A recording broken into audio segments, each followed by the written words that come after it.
how can I use PPC to successfully relaunch a product that has lost momentum? Yeah, so basically you would treat this as a new product launch. And really importantly, when it comes down to this one, I would also run advertising right now to see how does my product performs with anything that's already improved. Why? It's because most of the time what I'm seeing, and this is also a discussion that we have with brands that we manage, where previously, like 2-3 years ago, they had a good performance when it comes down to their advertising, but now they just lost momentum and no one is purchasing anymore their product if we're targeting one specific keyword that brought a lot of sales 2-3 years ago. And then we have a hard time explaining to them, look, this specific keyword did generate these sales. However, your competition, they just picked up momentum and they are right now, their listings is better. And especially even if they had previous agencies managing their ads and like they wanted to upsell, but not even upsell, but they saw that again, listing needs to be improved and they didn't do the best job.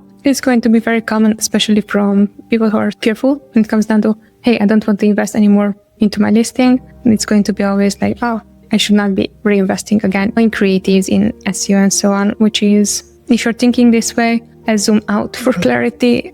Business, it's not static. If you're not investing in improving, also I'm seeing with our business, if we're not investing in improving constantly and learning constantly and implementing whatever we learned and improved in the business, it's not going to work. So the same way when it comes down to product launch, first off, I would run the same ads that you already ran previously to see how do they perform right now for you. And from there, at least you have a bottom line, you have a base rate. From there, you can increase, your conversion rate.